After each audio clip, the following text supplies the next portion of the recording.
इस वक्त की हेडलाइंस के बाद इस वक्त की सबसे पहली और सबसे बड़ी खबर कोलकाता से, जहां आरजी कर रेप मर्डर मामले में सजा का ऐलान कर दिया गया है। कोलकाता के आरजी कर अस्पताल में महिला डॉक्टर के रेप मर्डर मामले में उम्र कैद की सजा सुनाई गई है। आरोपी को दोषी करार देते हुए उम्र कैद, संजय रॉय को उम्र कैद की सजा सुनाई गई है। सियालदह जिला एवं सत्र न्यायालय ने आरोपी संजय रॉय को दोषी पाया था और आज सजा का भी ऐलान कर दिया गया।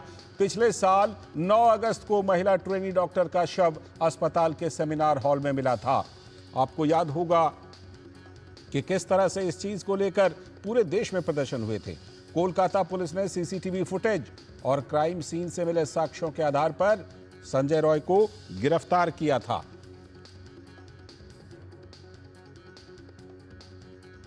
और हम आपको जरा इसके पीछे की बातें बता देते हैं कि कब कुछ इसमें मुख्य रूप से हुई हैं। 9 अगस्त 2024 को ट्रेनी डॉक्टर के साथ हत्या और दुष्कर्म का मामला सामने आया था।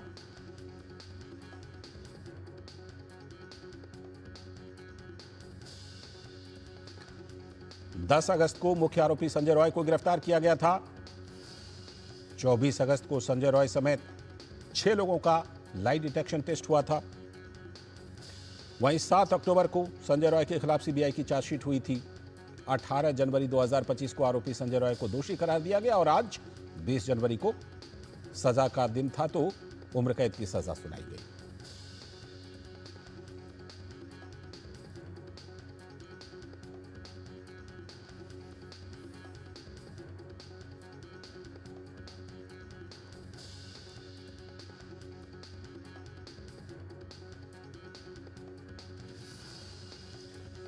तो 18 जनवरी को कोर्ट ने संजय रॉय को दोषी करार दिया था और आज सजा का ऐलान कर दिया गया। और इस मामले में ज्यादा संभावना तो इस बात की थी, बहुत सारे लोगों को उम्मीद थी कि सजाए मौत यानी फांसी की सजा सुनाई जाएगी, लेकिन उम्र कैद की सजा सुनाई गई है। लेकिन अदालत ने जो ये उम्र कैद की सजा सुनाई है, इस मामले में क्या कुछ रहा और क्या कुछ सभी पक्षों का कहना है, तो पीड़िता के अभिभावकों के वकील ने इस सुनवाई के बाद क्या कहा, आइए सुनते हैं। इस समय सीधे चलते हैं, हमारे संवाददाता प्रसेनजीत बख्शी हमारे संवाददाता जुड़ चुके हैं इस मामले पर और ज्यादा जानकारी के साथ, और साथ में स्टूडियो में मौजूद हैं हमारे सलाहकार संपादक विनोद मिश्र जी भी इस मामले पर बात करने के लिए जुड़ रहे हैं। तो सीधे पहले प्रसेनजीत दा, जिस तरह से कि इस पूरे मामले में खबर आई, देखिए सबसे ज़्यादा तो उम्मीद थी, सबसे ज़्यादा संभावना थी कि फांसी की सज़ा हो सकती है, सज़ाए मौत का ऐलान हो सकता है। लेकिन इस समय सभी लोग यही जानना चाह रहे हैं कि आखिर रेयरेस्ट ऑफ द रेयर में ये मामला क्यों नहीं आया। क्या जो अदालत है उसको ये रेयरेस्ट ऑफ द रेयर मामला नहीं लगा, या फिर फांसी की सज़ा को लेकर के जो इन दिनों एक बात होती है कि भाई ये ना के बराबर दिया जाए, उसका कोई असर अदालत पर दिखाई पड़ता है इस फैसले पर?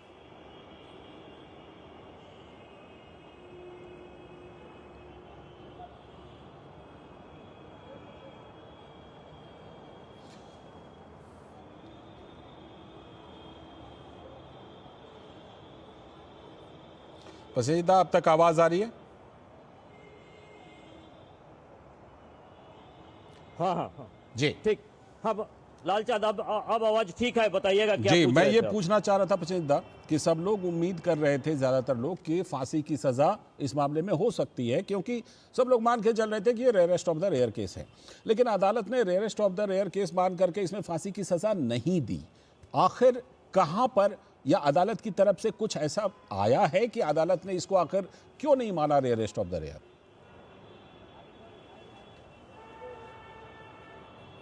नहीं लालचंद, इसी जगह पे सारे कंफ्यूजन, सारे पेच अटका हुआ है, क्योंकि अदालत की तरफ से अभी भी हमारे पास इसकी कोई क्लैरिफिकेशन नहीं आया है कि आम जनता के हिसाब से, आम नागरिक के हिसाब से हम लोगों ने, हम और आप या हमारे सारे साथी 9 अगस्त से 20 जनवरी तक इस मामले की जितने सारे पहलुओं को लेकर बात किया है, जितने सारे पहलुओं को लोगों के सामने, दर्शक के सामने, देश के सामने लाने की कोशिश किया है, अदालत की भाषा क्या है क्या नहीं है तो हमें बाद में पता चलेगा। लेकिन अस्पताल में, एक सरकारी अस्पताल के अंदर एक सरकारी डॉक्टर, उनकी इस तरह से मौत हो जाना जी, और उसके बाद जो कुछ भी हुआ, ये सब कुछ मिला के एक ऐसी स्थिति सबकी मन में, सबकी जहन में बैठ गया था कि ये rarest of the rare incident है। क्योंकि जैसे तब हमने बार बार डिस्कस किया है कि ये सबसे प्रोटेक्टेड एरिया है। एक तो किसी लड़की का जो वर्क प्लेस है वो सबसे प्रोटेक्टेड होनी चाहिए, बिल्कुल। दूसरी बात है ये कि सरकारी प्रेमाइस है और डॉक्टर ऑन ड्यूटी थी, तो इसके बाद भी अदालत की तरफ से इसे क्यों रेयरेस्ट ऑफ द रेयर नहीं माना गया, ये सवाल यहाँ पे सबके मन पे है जी। लेकिन मुश्किल इस बात की है कि इतना डिटेल में अदालत अभी तक गए नहीं है। ठीक है। जब तक हो सकता है कि शाम को इसका डिटेलिंग अपलोड ना हो जाए, इसीलिए माँ बाप की तरफ से अपना खेद जताया गया है जी। और उनकी तरफ से बता दिया गया कि हम उच्चतर अदालत में जाएंगे और ऐसा नहीं हो सकता है कि ये rarest of the rare case नहीं है। ठीक है, बने रहिएगा हमारे साथ विनोद जी भी जुड़े हुए। विनोद जी, जो अभी हम बात कर रहे थे कि सब लोग, जैसे प्रसिद्ध अभी कह रहे थे कि सब लोग ये मान के चल रहे थे कि ये तो रेयरेस्ट ऑफ द रेयर है, लेकिन जैसे इस मामले में देखिए, पहले एक तो सवाल इस पर उठा कि कोलकाता पुलिस ने इसकी जांच की शुरुआत की, उसके बाद सिर्फ एक आदमी को दोषी करार दिया, एक आदमी को आरोपी बनाया, संजय रॉय को। अब सीबीआई के बारे में ये कहा गया कि भाई ऐसा कोलकाता पुलिस ने कुछ ऐसे भी आरोप लगे विपक्ष के द्वारा कि सबूतों को मिटाने का काम किया, इसलिए दूसरा आरोपी नहीं बन पाया। क्या इसका असर कहीं ना कहीं इस मामले को रेयरेस्ट ऑफ द रेयर बनाने में भी पड़ा क्या? क्योंकि ऐसे सवाल लगातार इसमें उठते रहे अगर इसके बैकग्राउंड में जाएं, इस केस के बैकग्राउंड में। लाल जी, अभी प्रसेन जी जो कह रहे थे उससे मैं अलग बता रहा हूं। अभया के गुनाहगार कौन है? क्या ये सिर्फ संजय राय ही था या कुछ कोई और भी था? आप जब सीबीआई पे ये सवाल उठाते हैं कि सीबीआई ने उस दलीलों को सामने में नहीं रख पाया, तो आप सोचिए कि उस अभया की किस तरह से निर्मम रेप और उसके बाद हत्या हुई थी, और उस हत्या के बाद अब 24 घंटे के बाद उस हत्या की जांच शुरू हुई थी।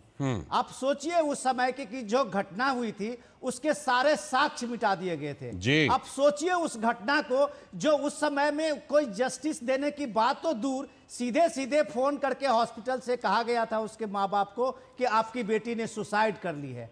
इतनी निर्मम हत्या, रेप की घटना हिंदुस्तान में शायद नहीं कही गई होगी जिसमें ब्लफ ही ब्लफ रखा गया था। और इस ब्लफ के बाद अब प्रसेन जी और हम आप लोग कितने महीनों से इसको करते रहे, करीब से इस खबर को देखते रहे हैं जी। ये तो सच में कह सकता हूं कि आज की तारीख में ये शर्मसार करने वाली चीज है। बिल्कुल, कि आप शर्मसार करने वाली चीज है कि अकाउंटेबल कौन है। आज वहां की कलकत्ता की पुलिसिंग, जो वो पुलिसिंग पूरे अपने ये सिविल वॉलंटियर्स को, जो संजय राय पुलिस के ही एक महकमा में काम कर रहा था, जिसके सिक्योरिटी में उसके हॉस्पिटल में आना जाना था, और वो एक तरह के इस तरह का कुकांड कर रहा है और उसका सबूत मिटाने के लिए पूरे पुलिसिंग, पूरी व्यवस्था, पूरे सिस्टम उसके साथ खड़ी हुई थी। तो आप सीबीआई के हाथ में जांच की कितनी प्रक्रिया कितने दिन के बाद आई थी, जब वहां सुप्रीम कोर्ट सुमोटो लिया था, इस पे काम फैसला लिया था, इसमें हाई कोर्ट ने दखल दी थी।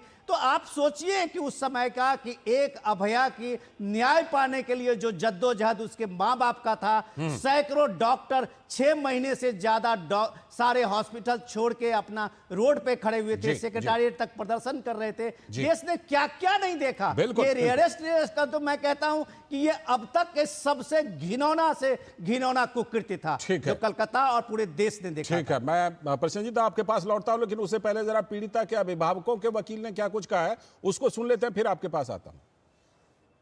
आज जो संजय का जो दोषी साब्यस्त किया था 18 जनवरी 2025 में, जो आज का सीबीआई का चार्जशीट और ट्रायल का बाद आज जो फांसी का जो सवाल उठा था, फांसी नहीं हुआ, उन लोग को आमृत्यु जो कारावास, आमृत्यु जेल उनको हुआ। और उसी का साथ साथ फाइन भी हुआ तीनों सेक्शन में। 64 रेप में जावज्जीवन, 66 में अमृत्यु कारावास और 103A जो मर्डर, उसी में भी उनको जावज्जीवन कारावास दिया। एक ही संगे तीनों सेक्शन में फाइन भी किया। एक ही साथ में आपका उनको संजय का जो केस है, राष्ट्रों के स्टेट को डायरेक्ट लर्नेड कोड जो 10 लाख को और 7 लाख एंड 10 लाख मोट 17 लाख उनको फैमिली को क्षतिपूरण, विक्टिम का फैमिली को क्षतिपूरण देने के लिए निर्देश दिया। और इस मामले में एक और वकील जो हैं उनकी बातें सुन लेते हैं, उसके बाद प्रसिद्ध आपके पास आता हूं। इस मामले में एक और वकील शामिल थे, उनका हम लोग जो बोले थे कि there has been a severe laches from the part of the investigation.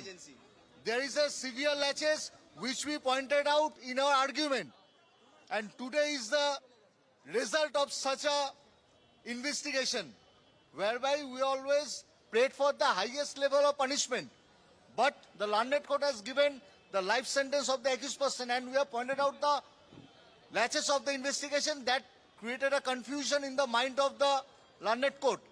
That is the reflection of the judgment. जुड़ते हैं प्रसिद्ध, आपने दोनों वकीलों की बातें सुनी, आपको जोड़ना चाह रहे थे, जोड़िए।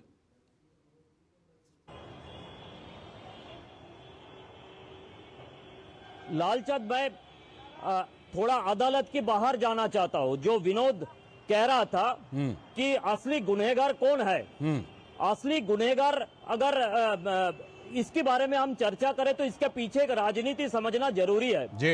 ये जरूरी है कि मैं कल भी कहा था कि कोलकाता पुलिस या सीआईडी का मतलब है प्रदेश की सरकार और सीबीआई का मतलब है केंद्र की सरकार।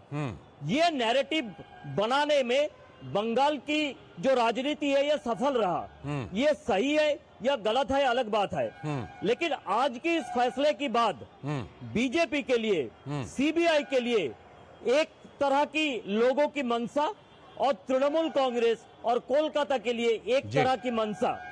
अब ममता बनर्जी और तृणमूल कांग्रेस की कहना है कि देखिए, हम ही संजय राय को मुख्य आरोपी बताए थे, आपने भी मानने के लिए मजबूर हो गया है। आपने ऊपर से सीबीआई ऐसा तहकीकात कर नहीं पाए कि संजय राय को फांसी हो जाए, ऐसा आपने कर नहीं पाए, इसीलिए सीबीआई ठीक तरह से तहकीकात नहीं कर पाए, केंद्र की सरकार ठीक तरह से तहकीकात नहीं कर पाए। ये राजनीति होने जा रहा है आगे लालचंद।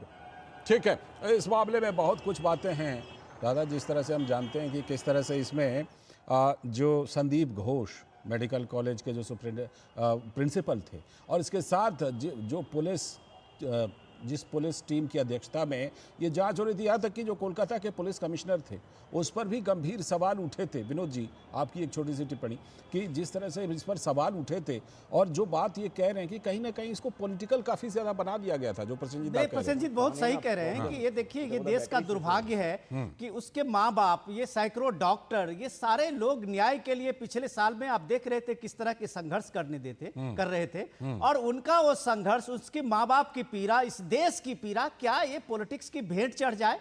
आज भले ही टीएमसी और उसके लोग जो भी नैरेटिव बना रहे हों, लेकिन सवाल यह है कि इस न्याय को रोकने के लिए कौन सामने में खड़ा था? ये सवाल क्या टीएमसी और उनकी सरकार ममता बनर्जी इस चीज से कभी अपने को हटा सकती है? बिल्कुल, बिल्कुल। कि पूरे के पूरे जो इन्वेस्टिगेशन प्रोसेस था, उस इन्वेस्टिगेशन प्रोसेस को खत्म करने की साजिश किसने की थी? ये सवाल, ये कलंक कम से कम मुझे नहीं लगता कि ममता बनर्जी कभी जिंदगी में धो पाएगी। और अभया को क्या डिसीजन, ये निर्णय, न्याय मिला है, ये तो आने वाला भी कोर्ट बताएगा कि अभी हाईकोर्ट जाना है, सुप्रीम कोर्ट जाना है, बहुत सारी बातें होगी। ये तो अभी एक सिर्फ लोअर बिल्कुल, अभी फिलहाल ये निचली अदालत का फैसला है। जरूर इस मामले में दोनों पक्ष जा सकते हैं ऊपर की तरफ, और कम से कम जो पीड़िता महिला डॉक्टर है उनके परिवार वाले तो कह ही रहे हैं कि वो तो ऊपर जाएंगे। फिलहाल बहुत बहुत शुक्रिया प्रसेनजीत जुड़ने के लिए, और विनोद जी आप हमारे साथ जुड़े रहिएगा। आज एक खास चर्चा हम करने वाले हैं दिल्ली की त्रिकोण